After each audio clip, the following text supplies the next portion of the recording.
My loving students and my respected followers, today you see our class all about using need.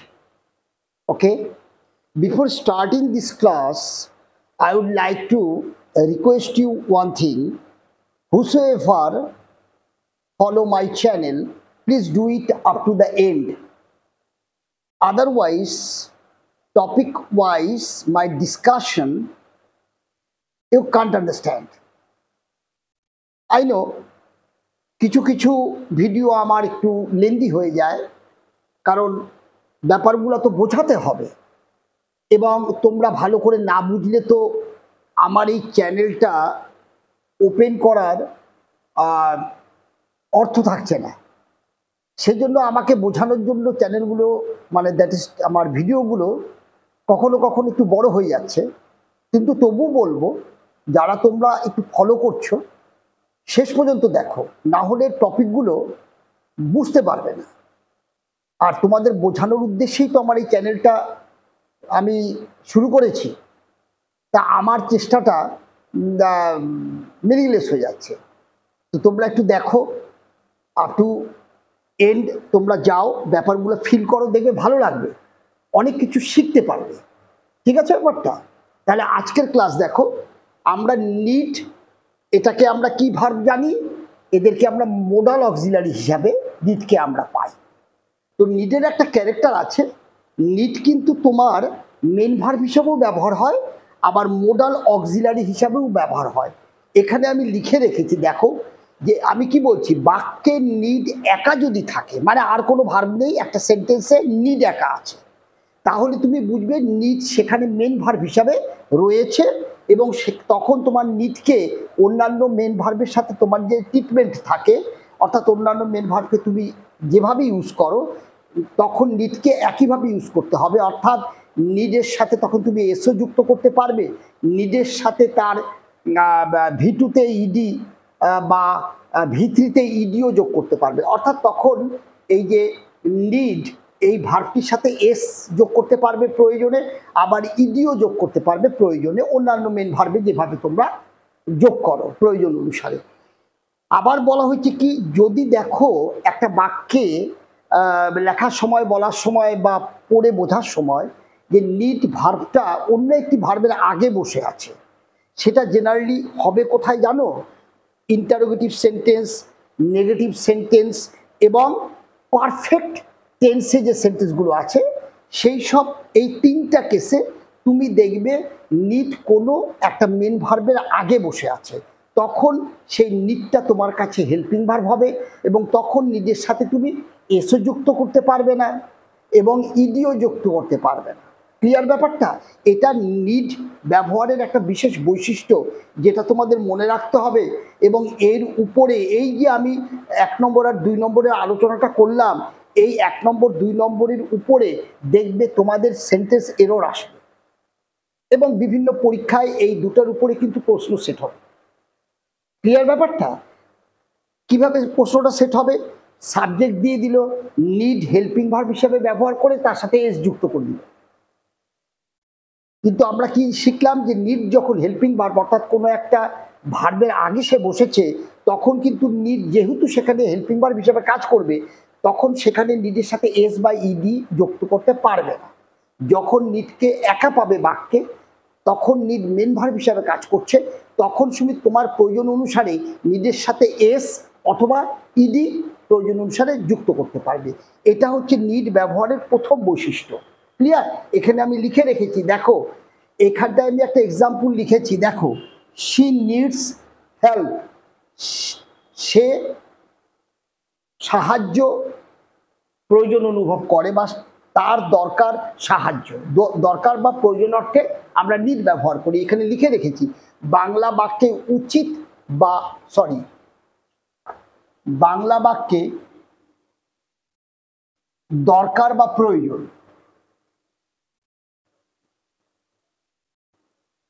দরকার বা প্রয়োজন, বাংলা বাক্যে যখনই তোমার এই শব্দটা এসে যাচ্ছে দরকার অথবা প্রয়োজন, তখন তোমাকে নিডের প্রয়োগ করতে হবে। ঠিক আছে? এবং নিডের প্রয়োগে দেখো তার দরকার সাহায্য। এই দেখো আমি সি থার্ড পারসন সিঙ্গুলার, এটা আমার সাবজেক্ট থার্ড পারসন সিঙ্গুলার, তাই ভার্বের সাথে এস যুক্ত করেছি। তার মানে কি এখানে তো নিড ছাড়া আর কোনো ভার্ব নেই, অর্থাৎ এই জায়গাটায় আর কোনো ভার্ব নেই। খেয়াল করো এখানে আর কোনো ভার্ব নেই, অর্থাৎ কোনো অন্য আর একটি ভার্বের আগে নিড বসেনি, নিড একা বসেছে, তাই এটা মেন ভার্ব হিসাবে এখানে ট্রিট হবে, খেয়াল রাখবে। তাই এখানটায় এস যুক্ত করেছো, হি নিডস হেল্প। ক্লিয়ার? আবার দেখো এইখানে আমি কি করছি, দেখো একটা নেগেটিভ সেন্টেন্স নিয়েছি, হি নিড নট গো দেয়ার। দেখো নেগেটিভ সেন্টেন্স, এবং এইখানে দেখো এই জায়গাটা খেয়াল করো কোনো এস যুক্ত করিনি, যদিও এখানে হি হচ্ছে থার্ড পারসন সিঙ্গুলার, তবু কিন্তু নিডের সাথে এস যুক্ত হয়নি। ক্লিয়ার? এই ডিফারেন্সটা তোমাদের মনে রাখতে হবে, কখন নিডের সাথে এস যুক্ত হবে থার্ড পারসন সিঙ্গুলারে। এখানে যেমন থার্ড পারসন সিঙ্গুলারে নিডের সাথে এস যুক্ত হয়েছে, কেন? এটা মেন ভার্ব হিসাবে, আর এটা হেল্পিং ভার্ব হিসাবে আছে, তাই হি থার্ড পারসন সিঙ্গুলার হলেও এখানে কিন্তু এস বা ইডি যুক্ত হবে না, কারণ এখানে নিড হেল্পিং ভার্ব। এটা হচ্ছে main feature of using need in your sentence. Clear? এখন আমি এই অংশটা মুছে দিচ্ছি, ঠিক আছে? এখানে আমি লিখে রেখেছিলাম যে হিসাবে কাজ করে, এখানে নিড এস বা ইডি নেয় না, ভেরি ইম্পর্টেন্ট, এস বা ইডি নিবে না, ঠিক আছে? মেন ভার্বের মতো এখানে এস বা ইডি নেবে না। ক্লিয়ার? আর এদেরকে তুমি কোথায় পাবে? যখন তোমার সেন্টেন্সটা নেগেটিভ হবে, দরকার নেই এই অর্থে, অথবা ইন্টারোগেটিভ হবে, অথবা পারফেক্ট টেন্সে আসবে, তখন কিন্তু তোমার এই কেসটা আসবে যেখানে নিড হেল্পিং ভার্ব হিসাবে কাজ করবে। ক্লিয়ার? তাহলে এই অংশটা নিয়ে আলোচনা আমাদের শেষ হয়ে গেল। ক্লিয়ার? তাহলে এবার দেখো, তাহলে আমি কি বললাম, বাংলা বাক্যের দরকার বা প্রয়োজন, এই দুটো বিষয় যখনই তোমাদের চলে আসবে, এই দুটো শব্দ যখন তোমার বাংলা বাক্যে চলে আসবে, তখনই তোমাকে নিডের ব্যবহার করতে হবে। ফলো করো। এবার আমি কি বলছি, দরকার বা প্রয়োজন এই অর্থে অ্যাক্টিভ, তার গঠন কি হবে? Subject, need, object. এটা হচ্ছে main verb, subject main verb object, এটা আমাদের অ্যাক্টিভ বাক্যের গঠন। খেয়াল করো, সাবজেক্ট ভার্ব অবজেক্ট। ক্লিয়ার? এবার দেখো তার টাকার দরকার। ক্লিয়ার? খুব ভালো করে খেয়াল করো, তার টাকার দরকার, এইটা হচ্ছে আমার কাছে সাবজেক্ট। খেয়াল করো, দেখো কেন ভিডিওগুলা ছোট হলেও বড় হয়ে যায়। দেখো আমরা কি কি বুঝি, সে, খেয়াল করো, তারপরে তার, তাকে, এই যে এই উচ্চারণে কিন্তু তুমি সাবজেক্টকে পাবে, এই তিনটা উচ্চারণে তোমার সাবজেক্ট আসবে, কিন্তু উচ্চারণ আলাদা হলেও সাবজেক্ট কিন্তু এদের সবসময় হি অথবা সি হবে। ক্লিয়ার? কারণ সাবজেক্টিভ প্রোনাউনগুলো he, she, they, you, I, we এদের বাইরে যাবে না, কখনোই হিম, হার এগুলো আসবে না। তাই সে, তার, তাকে যেভাবেই তুমি সাবজেক্টে পাও না কেন, তোমাকে হি বা সি বসাতে হবে। ক্লিয়ার? তাহলে এই অংশটা হয়ে গেল আলোচনা। এবার দেখো তার টাকার প্রয়োজন, তার মানে আমি হি বসালাম। ক্লিয়ার? এবার এটা আমার মেন ভার্ব আছে, তাহলে need, need third person singular S যুক্ত করে দিলাম, হি নিডস মানি। ক্লিয়ার? দেখো সাবজেক্ট V1 মানি। ক্লিয়ার?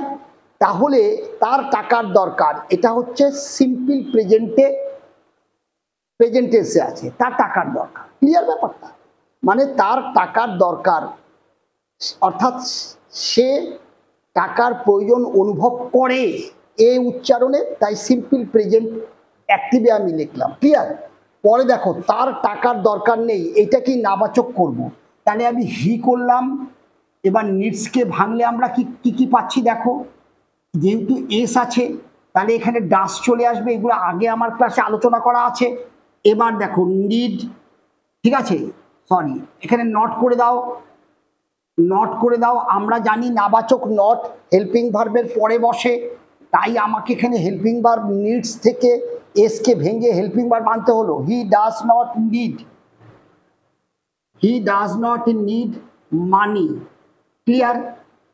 তাহলে এই যে এটা আমার মেন ভার্ব, যদি হেল্পিং ভার্ব না থাকে তাহলে মেন ভার্বকে ভাঙতে হয়। মেন ভার্বকে ভাঙার নিয়ম আমার আগে দেখানো আছে, সেখান থেকে আমি এটাকে ফলো আপ করলাম। এবার দেখো তার কি টাকার দরকার আছে, এটা আমার কি ইন্টারোগেটিভ, একই ফরম্যাটে, অর্থাৎ প্রত্যেকটা সাবজেক্ট আছে, ক্লিয়ার? এবং প্রত্যেকটাই present indefinite tense, time period present indefinite, ঠিক আছে? তার কি টাকার দরকার আছে, তার মানে কি করে দিব, আমার হেল্পিং ভার্বকে এখানে নিয়ে আসলে ইন্টারোগেটিভ হয়ে যাবে, তাই না? ইন্টারোগেটিভ বাক্য কিভাবে করে সেটাও আমরা শিখেছি। হেল্পিং ভার্ব নিয়ে চলে আসলাম বাইরে, এরপরে আমি সাবজেক্ট, তারপরে আমি বসাই দিই নট, তারপরে বসাই দিই নিড মানি, ইন্টারোগেটিভ, ক্লিয়ার? তাহলে does he not need money, তার কি টাকার, ও এটা আমার হ্যাবাচকে আছে, তার কি টাকার দরকার আছে, তাহলে এইটা আর আমার হবে না, ডাজ হি নিড মানি। আর যদি তার কি টাকার দরকার নেই, তখন এখানে আমি নট বসাবো। তার কি টাকার দরকার নেই, তখন আমি এখানে নট বসাবো। আর যদি বলি তার কি টাকার দরকার আছে, তাহলে আমি নটটাকে কেটে দেবো। ক্লিয়ার ব্যাপারটা? তাহলে does he need money, just আমি কি করলাম, হেল্পিং ভার্বকে এদিকে নিয়ে চলে আসলাম ইন্টারোগেটিভ বাক্য বানানোর জন্য। ক্লিয়ার? এবার ওটা দেখো, দরকার প্রয়োজন এই একই শব্দ যখন বাংলায় এখানেও পাবে এবং তার প্যাসিভ গঠন হবে সাবজেক্ট অ্যামিজার ভি3, এটা আমাদের কিসের গঠন, সিম্পল প্রেজেন্ট টেন্সের প্যাসিভের সেন্টেন্স স্ট্রাকচার, যেটা আমি আগেই দেখিয়েছি যে সিম্পল প্রেজেন্টের প্যাসিভে কি হয়, সিম্পল প্রেজেন্টের প্যাসিভে অ্যাক্টিভে কি থাকে, সাবজেক্ট থাকে, ভি1 থাকে, আর কি থাকে, অবজেক্ট থাকে।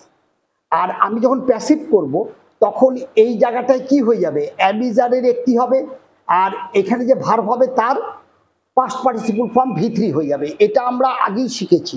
এবার এই যে একই শব্দ যখন বাংলা বাক্যে পাচ্ছ, তুমি অ্যাক্টিভে লিখবে না প্যাসিভে লিখবে, সেটা ডিপেন্ড করবে তোমার বাক্যের মধ্যে সাবজেক্ট আছে কি নেই। দেখো, বইটি দরকার পরীক্ষার জন্য, কার দরকার নেই, দেখো কার দরকার সে এখানটায় উল্লেখ নেই, তার মানে এখানে সাবজেক্ট কোথাও নেই। যখনই দেখবে সাবজেক্ট তোমার বাক্যে উল্লেখ নেই, তার মানে তুমি বুঝে ফেলবে এটা প্যাসিভে করতে হবে। Clear? Very simple to understand when you use your passive sentence structure. তোমার সেন্টেন্সে যখনই দেখবে সাবজেক্টটা নেই এবং সাবজেক্টের জায়গায় তোমার অবজেক্ট কর্মটাকে দিয়ে বাক্যটা তৈরি করতে হচ্ছে, তুমি বুঝবে এটা প্যাসিভে, তখন প্যাসিভ স্ট্রাকচারটা এইটা। তাহলে দেখো, বইটি দরকার পরীক্ষার জন্য, বইটি দ্য বুক, এটা আমার চলে আসলো সাবজেক্টের জায়গায় চলে আসলো। সেন্টেন্স গঠনে আমাদের সাবজেক্ট ভার্ব অবজেক্ট লাগে, তাই সাবজেক্টের জায়গায় চলে আসলো। কেন? সাবজেক্ট কে সেটা নেই, তাহলে যার, এবার আমি কার বিষয়ে কথা বলছি, বইটার বিষয়ে কথা বলছি, যার বিষয়ে কথা বলছি সে সাবজেক্টের ঘর নিয়ে নেবে। তাহলে দ্য বুক চলে আসলো, এবার অ্যামিজারের ইজ বসবে বুকের সাথে, তারপরে কি হবে, এই নিড ভার্বের এই নিড ভার্বের ভি3, তাহলে নিডেড, তাহলে কি হয়ে গেল, এটা ভি3, তাহলে দ্য বুক ইজ নিডেড। এইবার আসো পরীক্ষার জন্য, ফর এক্সাম, ফর এক্সাম। দেখো কত সোজা ব্যাপারগুলোকে তুমি করে ফেলতে পারো। এবার আসো টাকার প্রয়োজন নেই ব্যবসার জন্য, এটাকে আমরা কি করতে পারি, টাকার প্রয়োজন নেই। এখানে দেখো কার, সে নেই, সুতরাং কার বিষয়ে এখন কথা হচ্ছে, সাবজেক্ট তো নেই, তাহলে টাকার বিষয়ে কথা হচ্ছে, তাহলে টাকাকে সাবজেক্টের জায়গায় বসিয়ে দাও, মানি, মানি। এবার আসো প্রয়োজন নেই, ক্লিয়ার? তার মানে টাকার প্রয়োজন আছে, সেটা যদি থাকে তাহলে আমি কি করব, প্যাসিভে মানি। এবার ইজ আছে, এটা আমার হেল্পিং ভার্ব, তাহলে আমি নটটা কোথায় বসাবো, নটটা হেল্পিং ভার্বের পরে, মানি ইজ নট নিডেড,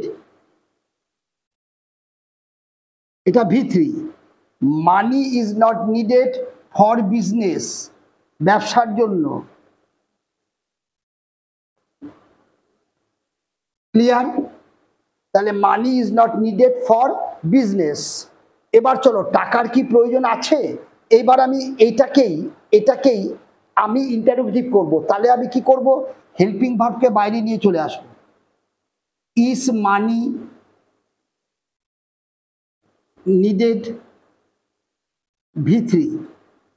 তাহলে কি করলাম, টাকার কি প্রয়োজন আছে, ইজ মানি নিডেড, ঠিক আছে, ইন্টারোগেটিভ, ক্লিয়ার।